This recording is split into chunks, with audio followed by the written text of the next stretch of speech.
Olivia Carter had received many invitations in her life, but none as loaded as this one.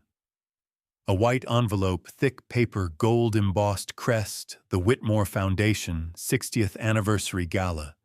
It sat on her kitchen table like a relic from a life she'd buried. She stood over it, arms crossed, as the kettle clicked behind her long past boiling. Rain tapped steadily against the apartment windows, blurring Brooklyn's soft orange streetlights into a watercolor of November haze. Olivia, a poised, brown-skinned woman in her late 20s, moved with the calm efficiency of someone used to late hours and heavy thoughts. She was used to closing files at midnight, to giving calm answers when her clients cried in housing court, to being told she was so articulate like it was a compliment. But this envelope, this one rattled her in a way a courtroom never could. Her roommate Jordan leaned in the doorway holding a chipped mug. That from the ghost mansion. Olivia shot her a look but said nothing. Jordan smirked.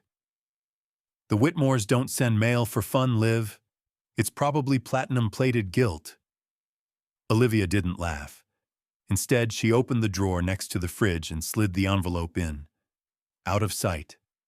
Out of reach. But not gone.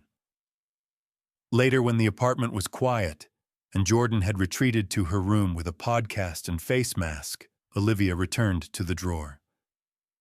She touched the edge of the envelope like it might burn her. She'd been 17 the last time she stood on Whitmore property. The day she left, she carried a duffel bag, a shoebox of trophies, and a tuition check signed with a note in Catherine Whitmore's immaculate script. Don't waste it. No goodbye dinner. No family photo. Just silence and an Uber waiting at the curb. She opened the envelope. The card inside was thick engraved, the kind of stationery that said old money without shouting. Beneath the formal type was a handwritten note, Catherine's handwriting. "Olivia, we would be honored if you joined us. Your story is a reminder of what compassion can do. We hope you'll speak at the gala. Just 5 minutes. Her story, not her truth. Just the version they liked best, the one about a poor, brown-skinned girl given a chance shaped by privilege and now shining proof of their goodness. A story without the plastic mattress, without the silence, without the erasure." She set the card down gently like it might shatter. The rain hadn't stopped. It dripped like a metronome, keeping time with memories she tried not to hear. In the living room, the clock blinked midnight. Olivia poured herself tea she no longer wanted, stood by the window, and watched the street below. Somewhere out there, someone was being seen, really seen. Not staged, not symbolic, just visible. She glanced back at the invitation. Her name printed in raised gold felt foreign, like it belonged to the version of herself they still believed in. The girl who smiled politely, never asked for too much, and always said thank you. She whispered into the room. "They still think it's their story," and the silence answered back. It was called the guest room, but Olivia Carter knew better. Ghosts don't get nah. She was 10 years old when she first saw the house. A towering, white-columned estate tucked into the woods of Greenwich, Connecticut. The sky that day was slate gray with bare trees scratching at the wind like brittle fingers. She stepped out of the caseworker's car in quiet clothes, clutching a canvas duffel that used to belong to her mother. Her coat didn't fit. Her braids were too tight, and her hands wouldn't stop shaking. Olivia was a little brown-skinned girl with watchful eyes, too quiet for her age, and already learning how to shrink herself to fit. She had never been in a house like that. The stairs inside were polished mahogany, the walls lined with portraits of stiff-spined ancestors in oil paint. Her caseworker kept smiling, and Olivia kept nodding. That's how it worked. You smiled, you nodded, and you didn't ask questions. Catherine Whitmore met them at the door in heels and pearls. Her smile was practiced, polite. She extended a hand like Olivia was a visitor, not a child. "Welcome, sweetheart. We're so glad you're here." The words sounded like something from a charity brochure. She showed Olivia to her room at the far end of the hall, past the linen closet, down a narrow corridor no one else used. The door creaked open to a small, cold space. The bed was low to the ground, the mattress wrapped in plastic. The window latch was broken, and it whistled at night. There was a lamp with no bulb, a chair with one loose leg, and a clock that blinked 1200 forever. "It's not much," Catherine said, "but it's safe." It was called the guest room. That first night, Olivia sat on the edge of the bed, hands folded in her lap, afraid to move too loudly. Down the hall, laughter echoed from Ethan Whitmore's room, Catherine's golden-haired son, the same age as Olivia. His room had a bunk bed and glow-in-the-dark stars on the ceiling. His name was painted on the wall in blue block letters. Hers wasn't anywhere. At dinner, she sat near the end of the long oak table. The silverware was heavy, the napkins cloth. Everyone said please and thank you, and no one looked at her directly. Richard Whitmore asked about Ethan's tennis lessons. Logan, the older brother, talked about his Yale campus visit. Catherine beamed with pride. Then there was a pause, brief but choreographed, and Catherine turned to Olivia with a gentle smile. "And how's school going, dear?" It was the same tone people used when giving a dog a treat for sitting still. Good, Olivia answered, just loud enough. Reggie Coleman, the housekeeper who also tended the garden, brought out the roast. He was the only other person of color in that house. An older black man with weathered hands and kind eyes. He didn't smile at her like the others did. He smiled with her, just a flicker of shared understanding. That night, after everyone went to bed, he tapped softly on her door and slipped her a flashlight. "In case you need to read under the covers," he said with a wink. On her second week, Olivia stopped calling Catherine Mrs. Whitmore. Catherine had said, "Just call me Catherine, darling. We want you to feel like part of the family." But it wasn't a request. It was a directive. There were rules, unspoken and sharp. At family events, Olivia stood to the side. When photographs were taken, she was either absent or arranged just far enough to be cropped. During a professional photo shoot for the annual Christmas card, she wore a cream sweater 2 sizes too big and stood between Ethan and Logan, unsure where to place her hands. When the printed card arrived weeks later, she wasn't in it. She asked Catherine why. "It just didn't come out right, darling," Catherine said with a smile that didn't quite reach her eyes. "We'll take another next year." They never did. As time passed, Olivia stopped asking for things.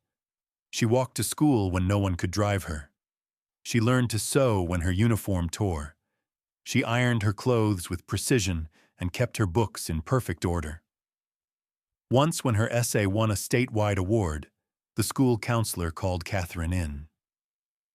"She's gifted," the counselor said proudly.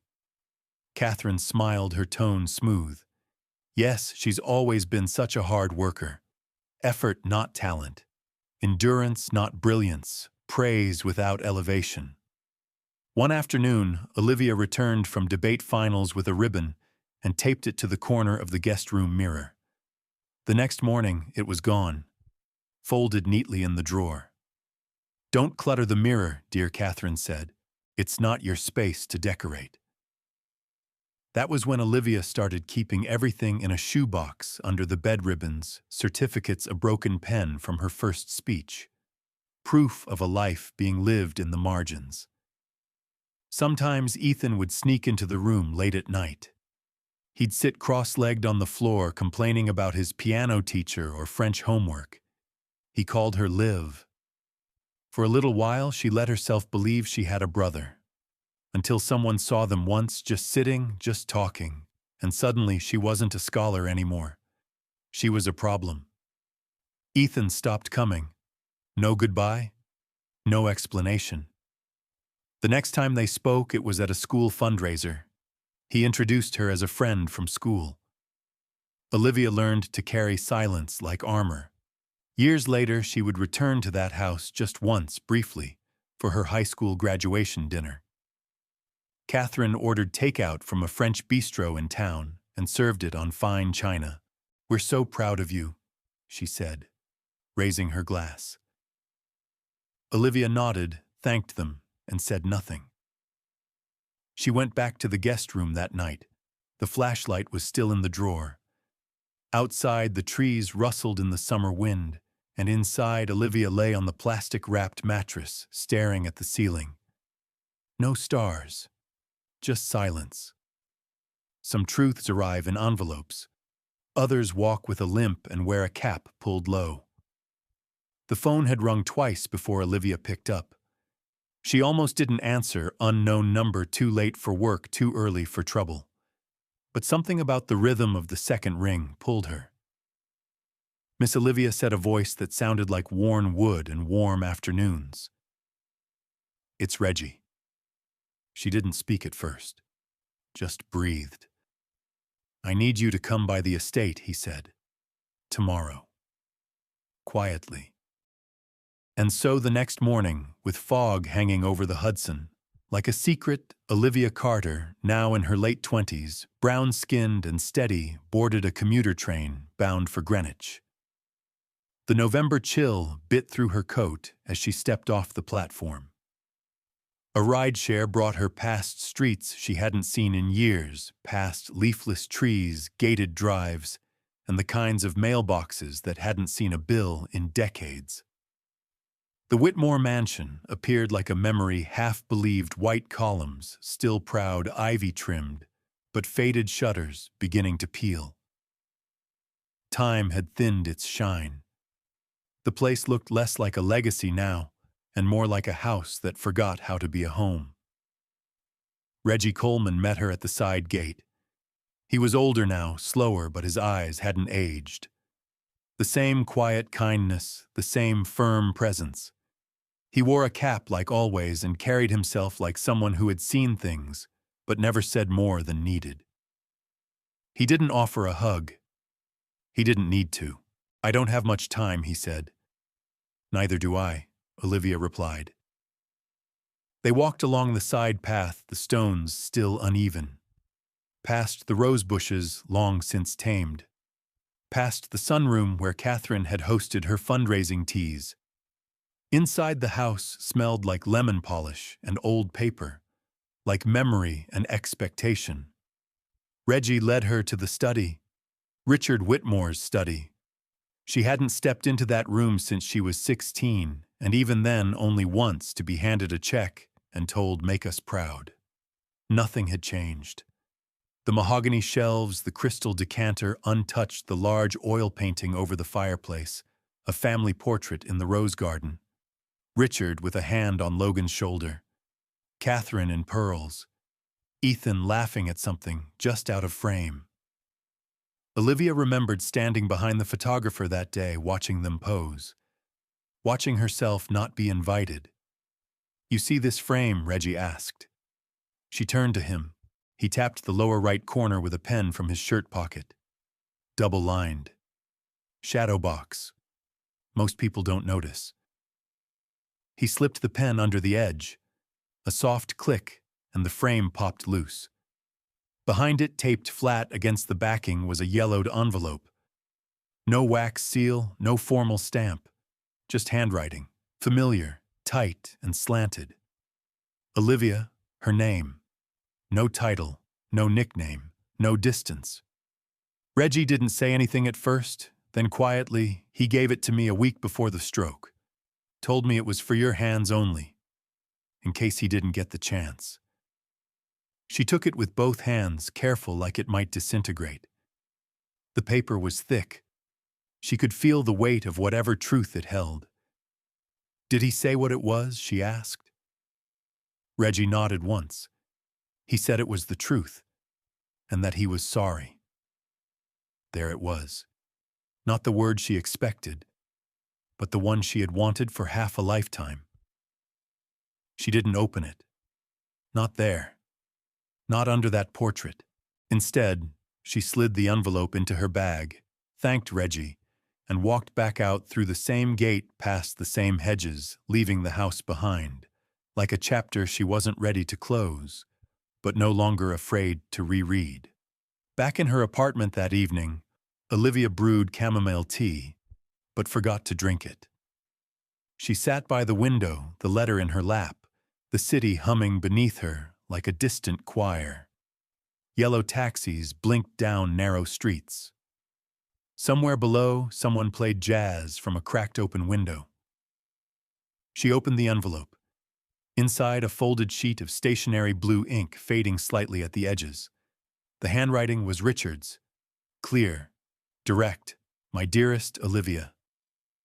If you're reading this, I have failed twice. Once by silence, again by fear. She paused, heart still, then read on. You were not a girl we helped. You were not our project. You were my daughter. The words landed like truth finally allowed to breathe. Your mother was fierce, brilliant. I loved her, and I should have fought harder for both of you. I thought bringing you here would be enough. But I gave you a name, not a place. And I let them tell your story for you. I'm sorry. Her eyes burned, but her hands remained steady. I can't undo the years I let you feel alone in a room full of family. But I hope this truth gives you what I never had the courage to say aloud. You belong, Olivia, not because of what you achieved, but because of who you are. If I did one thing right, I hope it was this loving you, even if too quietly. Dad. She folded the letter once, then again, pressed it flat. She sat there a long time, not crying, just letting the silence settle around her like something earned. When she finally moved, it was to her laptop. She clicked the RSVP link from Catherine's email. A box appeared, confirm attendance. Olivia typed, yes. The chandeliers sparkled like ice. Olivia's heels clicked on the marble, each step a quiet declaration. I'm not here for your approval. The Metropolitan Club in Manhattan was dressed to impress. Every table draped in ivory linen, centerpieces of red maple and gold mums. Waiters in white gloves passed flutes of champagne and hors d'oeuvres too delicate to pronounce. Jazz hummed beneath the surface like a polite warning. Outside, the streets of New York glowed with late November chill just days before Thanksgiving. Inside, the gala shimmered in curated legacy. Olivia Carter stood just past the main doors, her coat draped over one arm, her black dress falling in clean lines to the floor. She had chosen it carefully, elegant, simple, without sparkle. She didn't want to dazzle. She wanted to be undeniable. As a brown-skinned woman moving through a room of polished white wealth, she had learned how to take up space without apology. But tonight she did not shrink. She scanned the crowd faces familiar in that distant, glossy kind of way. Board members, politicians, university presidents, faces from brochures and campaign posters. Some glanced her way and nodded. Others stared too long before looking past her like they weren't sure what she was doing there or how they recognized her. She was used to that look. A woman in emerald sequins whispered to her husband behind a glass of wine. Olivia caught the words, first scholar, and grew up with Ethan. She looked away. At the far end of the ballroom, a banner arched in gold script, 60 years of impact, the Whitmore Foundation. Beneath it stood the family table. Catherine Whitmore sat like a sculpture spine, straight pearl earrings catching the light. Logan was beside her sipping something amber. Ethan stood in a small knot of people near the stage, all charisma and practiced warmth. Olivia had been seated at a table marked special guests, between a junior senator's wife and a financial advisor from Boston. Close enough for a photo, far enough to be forgotten. A waiter leaned in. "Sparkling water, ma'am, no lemon, please," she said. He nodded and returned with water floating a lemon slice. She didn't flinch. Polite applause broke out as a host in a velvet tuxedo stepped on stage. "Ladies and gentlemen, welcome to an evening of celebration of legacy of change made possible through compassion." He gestured toward the family. "The Whitmores have dedicated decades to shaping futures. One such future sits with us tonight. Please join me in acknowledging Ms. Olivia Carter, our very first scholar." Scattered claps. Olivia stood briefly, nodded, sat. Nothing more was expected. Just presence, just proof. She lifted her glass, took a small sip. Bitterness coated her tongue. From across the room, Ethan's eyes met hers. Just a second. Long enough to remember. He looked away first. The slideshow began. Photos flickered on a towering screen, children with backpacks, ribbon cuttings, Catherine in sunglasses shaking hands with senators. Midway through, a photo of a small girl appeared. Brown-skinned, about 10, holding a certificate. Her blazer too big, her eyes too old. Olivia. It stayed on the screen 3 seconds, then vanished. Dinner followed. Salmon with dill foam, conversation about policy schools, market fluctuations. Olivia responded when addressed. Smiled without showing teeth. Across the room, Catherine gave a brief toast. "We are grateful for all those who make our mission possible. Our scholars remind us that hope, when nurtured, becomes legacy." She didn't say Olivia's name. After dessert, the host returned to the stage.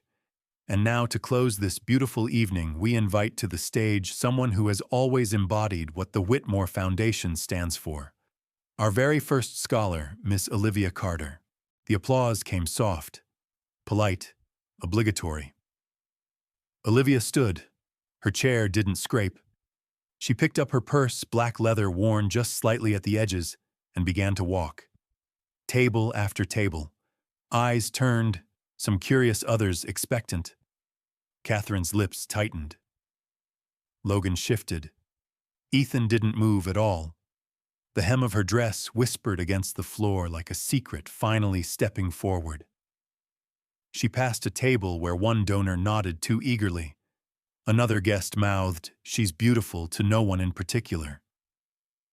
She kept walking. No one offered a hand to help her up the steps. No one expected her to need one. The podium was warm under the lights. Behind her, the Whitmore Foundation banner waved gently from a draft. She adjusted the microphone. She did not clear her throat. She did not smile. She placed both hands on the podium, still steady, still hers. Her voice, when it came, was soft, not from fear, but from intent. It made people lean in. "Good evening," she said, "and thank you for inviting me." And the room, just for a moment, forgot how to breathe. Olivia didn't clear her throat. She didn't smile. She just opened her purse and the room forgot how to breathe. The envelope was pale yellow, its corners softened by time. She held it with both hands, not high, not theatrical, just enough. Enough for those who knew what it was, to feel the sudden shift in gravity. Enough for those who feared it, to freeze. "I found this letter last week," she said. "I wasn't looking for it. It found me." The ballroom remained still, no clink of glass, no rustle of linen. Just breathless, humming silence. Catherine sat, frozen wineglass untouched. Ethan's jaw clenched. Logan blinked but didn't move. Reggie, near the back wall, straightened slightly. The room waited. Olivia unfolded the letter like it might disintegrate. "It's from Richard Whitmore," she said, written in his own hand. She began to read. "My dearest Olivia, if you're reading this, I have failed twice. Once by silence, again by fear." A woman near the front gasped. A fork clattered onto a charger. Somewhere near the back, a server stilled mid-pour. "You were not a girl we helped. You were not our project. You were my daughter." The words rang through the air, sharp and sacred. Olivia's voice remained calm, anchored. She didn't rush, didn't perform. She simply read. "Your mother was fierce, brilliant. I loved her, and I should have fought harder for both of you. I thought bringing you here would be enough. But I gave you a name, not a place, and I let them tell your story for you. I'm sorry." A man in the corner adjusted his tie. Catherine's fingers whitened around the stem of her glass. Logan looked straight ahead, unmoving. Olivia kept going. "You belong, Olivia. Not because of what you achieved, but because of who you are. If I did one thing right, I hope it was this, loving you, even if too quietly." She folded the letter with care. Not dramatically, just with respect. Then she looked out at the sea of faces. "I was raised in a house that gave me everything but acknowledgement," she said. "I was praised publicly, but never embraced privately. They called me a success so long as I stayed quiet." She paused, letting the words settle. "They told a story where I was lucky to be here, but they never admitted that I belonged here." She looked toward Catherine, still unmoving, still regal in her silence. And now, for the first time, Olivia said, "I speak not as a guest." A beat passed, then her voice clear and quiet, but as a Whitmore. The sentence struck like thunder in a marble room. No one clapped, no one coughed. It was the kind of moment that cracked something invisible, not with sound, but with truth. She stepped back from the podium, not with triumph, not with drama, just enough to say, "I've said what mattered." "I don't read this for revenge," she added. "I read this because stories can't heal if they stay buried, and because little girls in guest rooms deserve to be remembered." And that was all. She turned, walked down the stairs, each step deliberate, the hem of her dress whispering like ink drying across a clean page. Ethan's lips parted, but he said nothing. Catherine stared straight ahead, porcelain pale, as if someone had blown the dust off an old secret she thought would stay hidden. Olivia didn't look at either of them. She passed donor after donor, men who once called her the face of hope, women who smiled too wide in front of cameras. Now their expressions were brittle like champagne flutes left too close to the edge. She didn't return to her seat. She didn't need to. She stopped at the back of the room near a marble pillar with gold trim, just enough shadow to rest in just enough light to still be seen.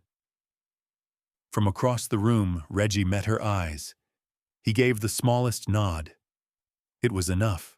The MC returned to the stage, his voice tighter than before. "We'd like to thank Miss Carter for her moving tribute." A few claps trickled out, sparse, unsure, then stopped. No one knew how to move on.